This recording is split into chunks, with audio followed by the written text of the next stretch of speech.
आप देख रहे हैं वार्ता न्यूज और मैं हूं आपके साथ अंकिता नेगी। एक नजर डालेंगे हिमाचल के सुर्खियों पर। सिरमौर में 22 मार्च से 3 अप्रैल तक पोषण पखवाड़े का होगा आयोजन। हिमाचल की विधानसभा में विपक्ष ने किया जमकर हंगामा। जयराम ठाकुर ने मुख्यमंत्री सुक्खू से जनमंच बंद न करने की उठाई मांग। भाजपा के जनमंच को विक्रमादित्य सिंह ने बताया झंड मंच और कहा हारे नेताओं को खिलाई जाती थी धाम। पावटा साहिब के बांगरन पुल के मरम्मत कार्य को जल्द पूरा करने के दिए निर्देश। एसडीएम ने की बैठक। अनिरुद्ध सिंह बोले जनमंच में सरकारी कर्मचारियों को किया जाता था प्रताड़ित। ब्रिस सिरमौर ने 15 सूत्रीय कार्यक्रम की जिला स्तरीय बैठक में दी जानकारी। कहा अल्पसंख्यक बीकेडी सीनियर सेकेंडरी स्कूल का उद्देश्य लाभ कमाना नहीं बल्कि छात्रों के संपूर्ण व्यक्तित्व का विकास करना है। यहाँ पर प्री नर्सरी से जमा 2 तक की शिक्षा दी जाती है। छात्र छात्राओं को स्मार्ट क्लासरूम, आधुनिक सुविधाओं से लैस लैब, संगीत, कंप्यूटर लैब के साथ खेल कूद की सुविधाएं भी उपलब्ध हैं। गत वर्ष जमा 2 की परीक्षा में 32 छात्रों ने मेरिट में जगह बनाई है। 90% या उससे अधिक अंक प्राप्त करने पर स्कूल प्रबंधन की ओर से मुफ्त शिक्षा दी जाएगी। तो आइए अपने बच्चे के उज्जवल भविष्य के लिए चुने BKD school Paonta Sahib. The erudite world school Paonta Sahib का एकमात्र ऐसा स्कूल जहां नन्हे बच्चों को शिक्षा में गुणवत्ता के साथ दी जाती है संस्कारित शिक्षा। दी एरुडाइट वर्ल्ड स्कूल में छात्रों को खेल खेल में किया जाता है शिक्षित। दी एरुडाइट वर्ल्ड स्कूल ने बेहतर शिक्षा देकर जिला सिरमौर में बनाई है एक अलग पहचान।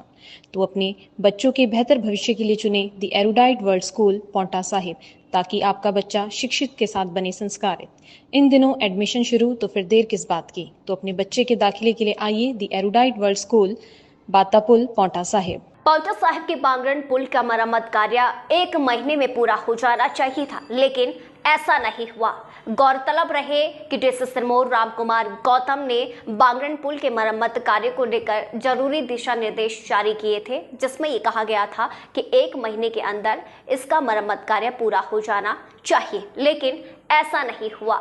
ठेकेदारों की लापरवाही कहें या फिर कछुआ गति से काम चल रहा है, जिसके कारण आवाजाही करने वाले लोगों को इसकी परेशानी हो रही है कि उन्हें उफान पर चल रही नदी को पार करना पड़ रहा है। हालांकि इस बाबत एसडीएम गुंजन सिंह चीमा से बात की गई।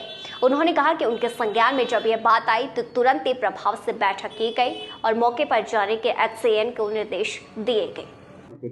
देखिए, जैसे ही हमारे प्रेस के साथियों के द्वारा बांगरन पुल के बारे में इंफॉर्मेशन दी गई कि वो गिरी का जो हमारा पानी का स्तर बढ़ गया था, जिससे कि लोगों को परेशानी हुई, और कल ही हमारी बात डीएसपी महोदय से ही हो गई थी शाम को। आज सुबह सबसे पहले जो हमारी मीटिंग थी डीएसपी साहब के साथ, और जो हमारे नए एक्शन साहब ज्वाइन किया है, तो उनको आदेश दिए गए एक्शन साहब को कि वो जाके स्पॉट विजिट करें और जो गिरी से रास्ता बनाया गया है उसे एलिवेशन का कुछ प्रावधान करें जब तक वो पुल का मंच। मुख्य टॉपिक को लेकर आज सदन जोरदार रहा। इस दौरान पक्ष और विपक्ष के विधायकों के बीच भी जमकर बहस देखने को मिली। ग्रामीण विकास मंत्री अनिरुद्ध सिंह ने कहा कि बीजेपी सरकार ने शुरू किया ये जनमंच नहीं बल्कि एक झंड मंच था, और इस दौरान इस जनमंच में किसी भी व्यक्ति का काम नहीं किया गया, ना ही किसी की समस्या का समाधान किया गया है। ये लोगों की समस्याओं का समाधान तो दूर, लेकिन सरकारी कर्मचारियों को जरूर प्रताड़ित किया जाता था। आगे अनिरुद्ध सिंह ने क्या कहा, जरा सुनिए। क्या कहना है? सत्ता पक्ष कह रहा है कि जनमंच को बंद कर दिया जाएगा, नया सिस्टम शुरू होगा। देखिए, जो जनमंच था करीबन, मैं समझता हूँ सरकार, पिछली भाजपा सरकार ने करीबन 5.5 करोड़ रुपए इसके ऊपर जो है केवल मात्र खाने के ऊपर और टेंटों के ऊपर खर्चा है, और उससे बड़ी बात जनमंच का कोई फायदा किसी पब्लिक को हुआ नहीं है। उल्टा ये देखने में आया है कि जो हमारा सरकारी कर्मचारी वर्ग है उनको प्रताड़ित करा गया, मानसिक हरासमेंट हुई है।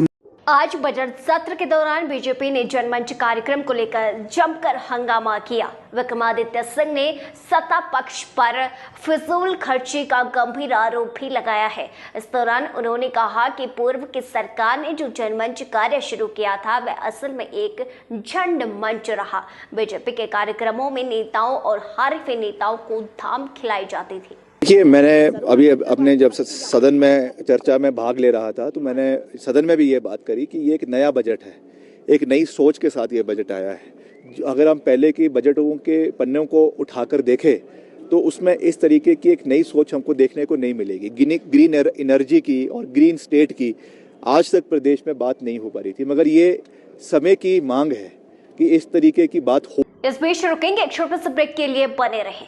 दुग्गल कैरियर पब्लिक स्कूल, जहां दी जाती है गुणवत्ता परक शिक्षा। पांवटा साहिब का एकमात्र ऐसा स्कूल जिसने छात्रों को स्कूली शिक्षा के साथ साथ करवाई जाती है जेईई मेंस, एनडीए, एनटीएससी और नीट जैसी प्रतियोगी परीक्षाओं की तैयारियां।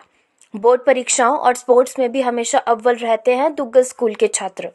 तो अपने बच्चों के बेहतर भविष्य के लिए चुने Duggal career public school, Paonta Sahib.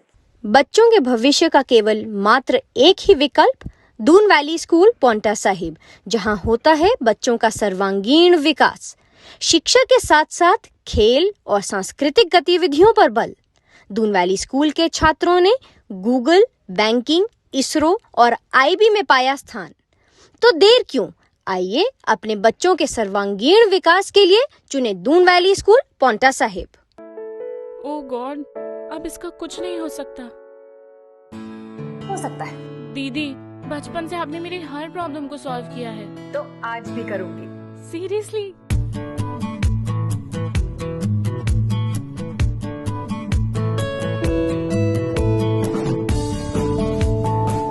चेहरा बेदाग तो बढ़े आत्मविश्वास। अब डरने का नहीं, सिर्फ आगे बढ़ने का। और ब्रेक के बाद स्वागत है। नाहन में विश्व जल दिवस धूमधाम के साथ मनाया गया, जिसके संदर्भ में एक जागरूकता रैली का भी आयोजन हुआ। प्रधानाचार्य आयुब खान ने जानकारी दी और कहा कि मुख्य मकसद लोगों को संरक्षण पर जागरूक करना था। उन्होंने बताया कि विश्व जल दिवस के मौके पर पेंटिंग कंपटीशन, स्लोगन राइटिंग प्रतियोगिता का आयोजन हुआ है।